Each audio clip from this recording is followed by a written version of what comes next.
Buckle up, because I have a feeling this ride is just getting started. Hello, hello, all those beautiful faces. How we doing? Stephanie checking in with another episode of Class Disruption. And today we are going to do a big update on New York City schools reopening. But before we get into it, you know what I need you to do? Hit that like button. If you're new here, I love your beautiful face. Welcome. Hit that subscribe button and that bell so you get notified every time I drop a video. And of course, I need you to share this video so we can spread this disruption to a classroom near you. But let's get into it because I don't have a lot of time. There's actually a union meeting in less than an hour and my son is taking a nap and this is hot off the press. So I was like, all right, let me get this video in real quick. So what we're gonna do is we're gonna read an article about the latest update and the New York City reopening debacle. I mean, I've been trying to make videos, but things are just like changing. One day it's this and then one day it's that. So I was just like, it's kind of futile. But we're going to check out a New York Times article with, a delay in the New York City school opening. And then we're going to go through Twitter and see the reactions because, woo, teachers are not happy. I tell you, you just cannot make these teachers happy. But anyways, no, I love my teachers. I totally get people's reservations and people's pushbacks. The questions are great. We have to hold our leaders accountable. But as I said in a previous video, I just want to see that good faith. It's like every time I feel like we get something, it's like, but what about this? But what about that? But we're going to save all that for another video, and we're going to get into this New York Times article right now. So today, my computer decided it wanted to update right when I went to do this video, so I'm on my work computer, so you will not see my beautiful face in the corner of the screen, unfortunately, but here is the article. New York City delays start of school to ready for in-person classes. The system's 1.1 million children will not return to school until September 21st. And today is the 1st of September, and we were originally supposed to start on September 10th, the kids, and the teachers go in the 8th. And you'll see the teachers are still going to go in the 8th. It's just more of a delayed opening, I guess, giving them more time to see if the infection rate stays the same. Who knows at this point. Look at DeBlasio looking stupid as hell. I'm sorry. But I know it's not nice to make fun of how people look and stuff, but sometimes I am just a class disruption, so deal with it. But let's see. New York City is delaying the start of its school year by 10 days. Mayor Bill DeBlasio announced on Tuesday as part of a deal to avert a teacher's strike and calm principals and parents anxious about the start of in-person classes. Yeah, so that was the whole big thing this past week. There's big talks about a teacher's strike. And as you're going to see when we get over to Twitter, teachers are not quite pleased. They feel like they got played. The whole teacher strike thing was just a charade. It was never really that serious. And especially, we do have a general members assembly this afternoon. So, they kind of feel like right before we were going to meet and be able to voice our opinion, he just went behind our back and did something. So, but we'll get there. So it says the city's 1.1 million public school children will not have any in-person or remote classes until September 21st, right? And so this is classes. The kids are actually going to start checking in, and I think they say this later on the 16th, but it's just going to be like making sure everybody's there and acclimated and doing different social, emotional, and introductory activities, and then officially classes start on the 21st. Which I do think is a good move, right? You don't want to just start classes right off the bat because there are going to be kids that technology isn't working, that didn't realize school was starting up again, all these different things. So that gives us the time to, as much as we can, get as many of our kids on board, logged in, and set up to start things by the 21st. So I don't think that's a bad deal right there. So the deal, which was hammered out during an overnight bargaining session between City Hall and the unions representing the city's teachers and principals, is intended to give educators more time to prepare for the most closely watched reopening effort in the country. Yeah, biggest school district by far, right? Reopening effort in the country. Yeah, biggest school district by far, right? LA is about half as many of us, and that's the next biggest. So we got a lot going on here. Obviously, we were hit one of the hardest by the pandemic. And then, yeah, it's just been, this last 24 hours has definitely been especially crazy. There was talks that we were going to have a strike, vote, and then they were like, wait, we're going to have one more bargaining session. They're like, oh, like, we figured out this plan. So we'll see. Call me skeptical.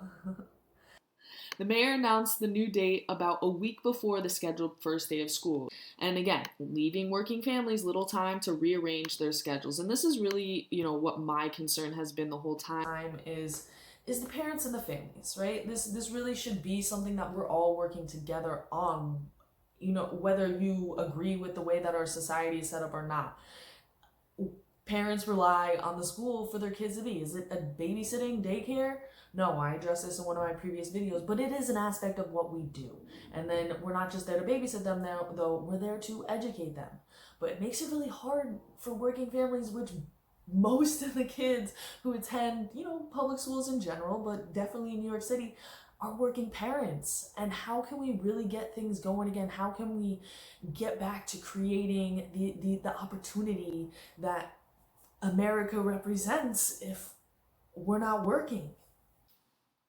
So let's keep going. The announcement follows weeks of escalating pressure from union leaders, elected officials, teachers, and principals who said they would not be ready to reopen as planned on September 10th. The city's powerful teachers union was poised to this week to authorize an illegal strike for its 75,000 members. Yep, so that's what I was referring to earlier. There was going to be a vote on that. And it is illegal. It's called the Taylor Law in New York City to vote to strike. So I guess from what I understand, if we strike, we lose 2 days of pay for every day we strike, and then it also null and voids our contract. And I think that the terms of our contract right now are pretty good. So yeah, it's no small task, right? And of course, I have also my tenure, and I have to show up on the first day for my tenure to get officialized. So, I mean, obviously that's my personal situation. I do think we really need to do everything that we can to at least offer a viable in-person option for working families, and it needs to have been told yesterday so parents can figure out what to do. Fulfilling a major union demand, Mr. DeBlasio said the city will require random testing every month in all city schools starting October. And so this is interesting because online, again, you're going to see this is going to be one of those major points of contention, because from what I understand what the union was asking for was that everybody needs to get tested before the start of school. And then there needs to be random testing throughout. And this basically seems like what they said that they were going to do before. So I'm not really sure how this is seen as a win. Again, teachers will say as much on Twitter. Teachers will report to their schools as scheduled next week and will spend the next few weeks physically preparing classrooms for children, ensuring that their children have devices for remote learning and meeting their students virtually. And I do think that this makes sense. I mean, two days at the beginning of school is always a rush anyways. I love that we now have basically 2 weeks. It's 9 days to get ready. I'm definitely going to be taking full advantage of this planning time. And it's going to be interesting because there are teachers who are teaching remote, and then, the rest of us teachers have to come physically into the building, which again is another point that the teachers are like, wait, so, okay, the kids can't come in, you didn't solve all these ventilation issues, but we still have to go in, and they're comparing it to the situation back in March, which I think is a false comparison for many reasons. I mean, the infection rate has been around 1% or lower even. I think it was 0.6 today since the end of June. We much more know what's going on, but at the same time, it is a valid point to an extent. Let's see. If the mayor succeeds in bringing many New York children back into the classrooms, he will stand apart from every other big city mayor in America, all of whom have opted to start the school year remote only, as the virus has surged in other cities and political opposition to reopening has intensified. It is interesting that no other cities, again, the next biggest one is half our size, have gone with the in-classroom. But again, New York really spiked early, was the epicenter, but we are seeing now that wave go across the city. So there are places that have, a higher infection rate, so it might make sense for them to delay. Whereas New York City is in a little bit different of a situation. Now, I'm not advocating like a full willy-nilly reopening, of course, but that viable in-person option should be there. The push to reopen schools, which is crucial for New York City's economic recovery, has been an enormous effort in a system with 1.1 million children and 75,000 teachers, not to mention tens of thousands of administrators and other workers.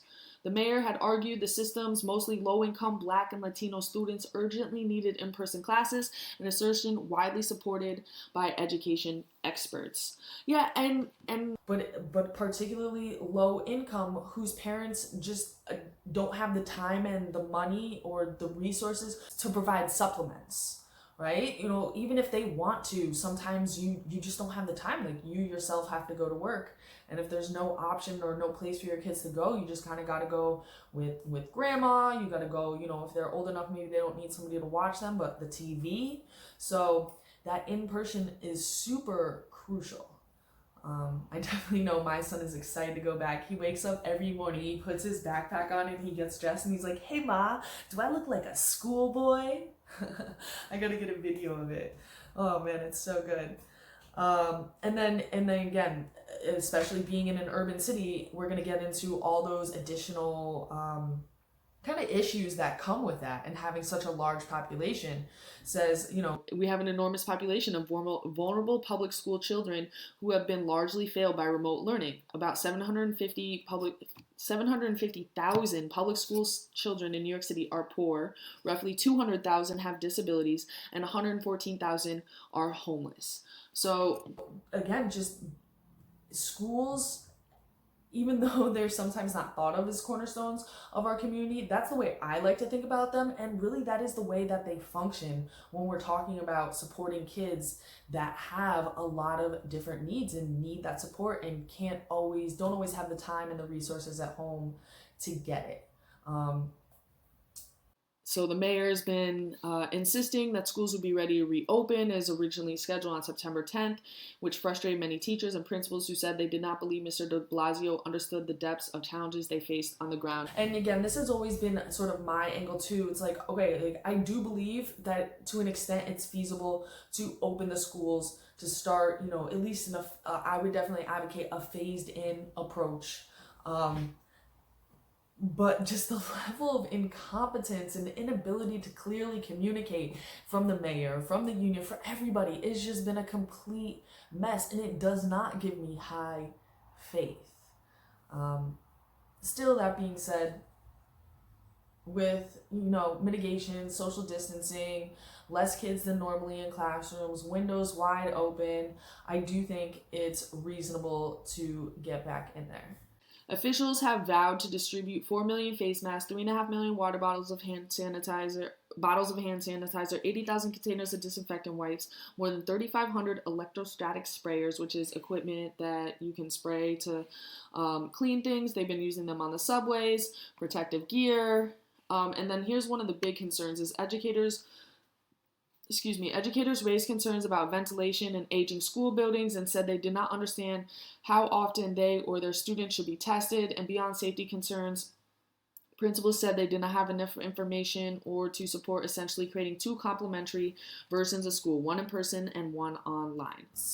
Yeah, so some of these definitely, ventilation can be an issue. This is definitely something we need to have reports on. Apparently they're doing that. I know my school's so old it doesn't have HVAC, but we do have really big windows. And when I open my window and my door, I get a big draft. Again, that's my own personal situation. I understand not every single classroom is that, but I do think that we have enough viable spaces. And again, two complementary versions of school. We have to think more creatively about how we're approaching this. I've been saying this even before any of this was an issue, but this is really bringing into sharp focus why are we trying to recreate what school was? Really? Oh man. So I think that there's a lack of creativity, and again, when you start like blowing up these things that are kind of like smaller concerns on the scale of things and start like the hyperbole with it, it just does not serve us well. Throughout the summer, principals already facing budget cuts did not know how many children would actually report to school or how many staff they would have to teach students in the building. So again, yeah. I mean, definitely in summer school, I saw how poorly Central gave out information. At the same time, I did feel like sometimes people were just like being more helpless than they should be. Like, fill in the gaps, like make it happen, like let's go.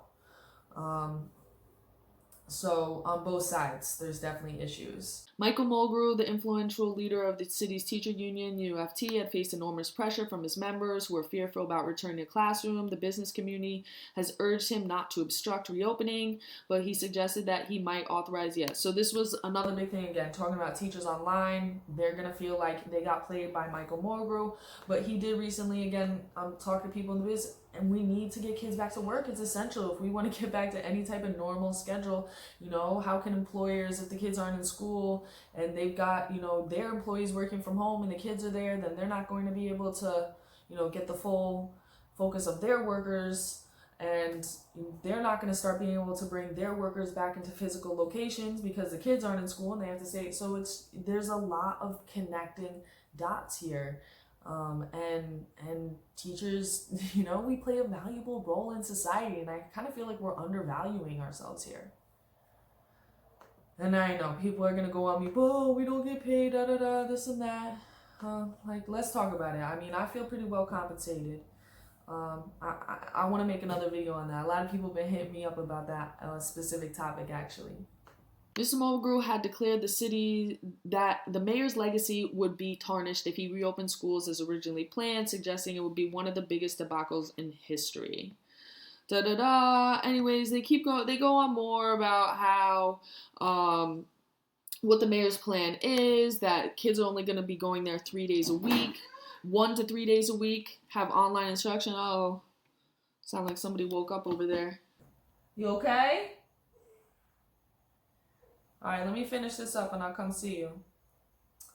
Right, yeah, so like in my school, kids would go 2 days a week and then they would have online instruction the other days a week, which again, that too makes it tricky because now you have some kids in class who are in your class, you have some kids who are home in your class, you have some kids who are always home in your class. My school came up with a really creative way to solve this problem, and I think there's a lot of creative ways to solve this problem. We just have to think about it and approach it a little bit outside the box. Talking about desks will be 6 feet apart. Most classes will only have 9 to 10 children, about a third of the typical capacity. Everybody's going to be wearing masks except for a quick lunch, which is another point of contention. Teachers are really mad about people being able to take off their masks to eat for a few minutes indoors. And then they have signs marking the hallways and opening the windows. And talking a lot, and again, this is something that I'm really going to look into in another video, is how Europe, how other places have gone back to school, what extent they have, what approaches they've taken, what's the science that we're looking at. So look out for that video coming out soon. You just woke up from a nap? Let's see, we have a little bit more right here. You want a lollipop? Should I give him a lollipop, you think?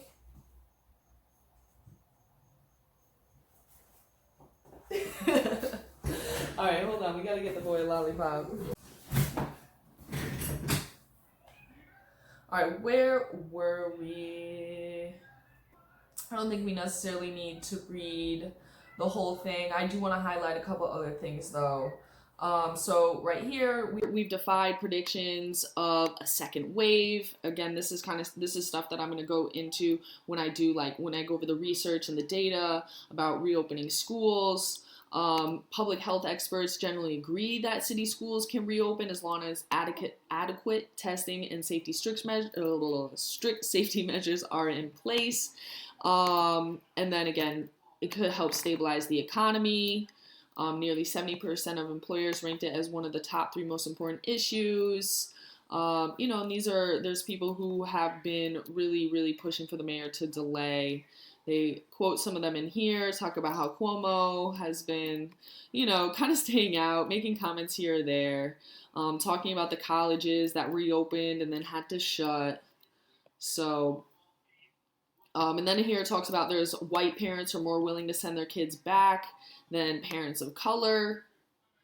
But still over 60% of parents are tentatively planning to send their children back as of right now. Oh, there's way more comments now than when I was on here before reading it. The comments are funny here, but I want to go over and check out Twitter real quick. It's getting roasted. As in the union. You can just see when I open up my homepage, it's the UFT shouldn't be making backroom deals. I don't understand. Mark Traeger, he's a politician. That there's schools who don't have PPE. Da da da da da. But let's go to the UFT's latest post and check out some comments under there. So we've reached an agreement with City Hall and the Department of Education that meets our demands that safety of our school communities must come first. Our schools will now reopen in a much better place because of all our work together. And then they just go over some of the details which we already discussed in that New York Times article. And then there's some stuff here. I was commenting on it. And then, why is it acceptable for staff to enter the building for weeks if it has not yet been approved and safe for students, right? You're supposed to represent teachers, correct? How does this protect teachers? Told you that's coming. Which schools are safe? Which ones aren't? Where are the reports, right? Because apparently they've been going around doing ventilation, so there should be reports on how the ventilation is in the schools. Really, is COVID going to be cured by the 21st? Why are members reporting to buildings on the 8th? If your 50-point plan hasn't been addressed. And when they say 50-point plan, it's like literally a checklist. There's like no actual plan or like this is how we suggest the procedures should be done, which is always people's number one complaint with the DOE is like, okay, you have these things, but you haven't given me more specific instruction on how to implement them. It doesn't even meet the demands you said 2 weeks ago. You went from 100% testing by the first day of school to a third being tested by Christmas. I call for a vote of no confidence. And then how do we begin this process? You can say, I asked my UFT rep in Manhattan. He asked Manhattan UFT ahead. She didn't like the question. Duh. Like, that's... The majority of the rank and file seem to be in agreement. I'm proud to sign a vote of no confidence. The whole deal reeks. Mulgrew sold us out. I'll reach out to my chapter leader. This one is funny. UFT, we want 100% of students and staff tested or we strike. City, we'll meet you halfway and require 50%. UFT, 10 to 20% deal. So funny. There's another one here that's really funny too. This one is the Danielson evaluation for reopening plan. And then they highlight that they're like ineffective. I was dying when I saw that one.